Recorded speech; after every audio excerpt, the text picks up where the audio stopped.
ഈ വിഷു ഉദിക്കുന്നതിൽ ദോഷം പറഞ്ഞപ്പോൾ ഈ ദോഷത്തെക്കാളേറെ ഗുണം തരുന്ന കുറച്ച് ഫലങ്ങൾ കൂടി വിഷു ഉദയത്തിലുണ്ട്. 9 നാളുകാർക്ക് ദോഷം പറഞ്ഞിരുന്നുവെങ്കിൽ ബാക്കിയുള്ള 18 നാളുകാർക്ക് ഗുണങ്ങൾ തന്നെയാണ് ഈ വിഷു ഉദയത്തിൽ പറഞ്ഞിരിക്കുന്നത്. അപ്പോൾ ഏതൊക്കെയാണ് ആ 18 നാളുകൾ നമുക്ക് നോക്കാം. ദോഷത്തെ 3 തരംതിരിച്ചതുപോലെ തന്നെ ശുഭാവസ്ഥയെയും 3 തരംതിരിച്ചിട്ടുണ്ട്. ആദിഷഡ്കമെന്നും മധ്യഷഡ്കമെന്നും അന്ത്യഷഡ്കമെന്നും 3. ഇവിടെ ആദിഷഡ്കത്തിൽ വരുന്ന നക്ഷത്രങ്ങൾ അനിഴം, തൃക്കേട്ട, മൂലം, പൂരാടം, ഉത്രാടം, തിരുവോണം എന്നീ നക്ഷത്രങ്ങളാണ് ആദിഷഡ്കത്തിൽ ഉൾപ്പെട്ടിരിക്കുന്നത്. അതുപോലെ മധ്യഷഡ്കത്തിൽ ഉത്രട്ടാതി, രേവതി, അശ്വതി, ഭരണി, കാർത്തിക, രോഹിണി എന്നീ നക്ഷത്രങ്ങളും ഉൾപ്പെടുത്തിയിരിക്കുന്നു. പിന്നെ അന്ത്യഷഡ്കത്തിൽ പൂയം, ആയില്യം, മകം, പൂരം, ഉത്രം, അത്തം എന്നീ നക്ഷത്രങ്ങളും ഉൾപ്പെടുത്തിയിരിക്കുന്നു.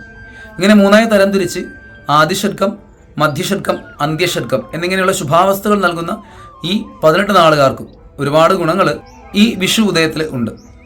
അതെന്തൊക്കെയാണ് എന്ന് അടുത്ത വീഡിയോയിൽ പ്രതിപാദിക്കുന്നുണ്ട്.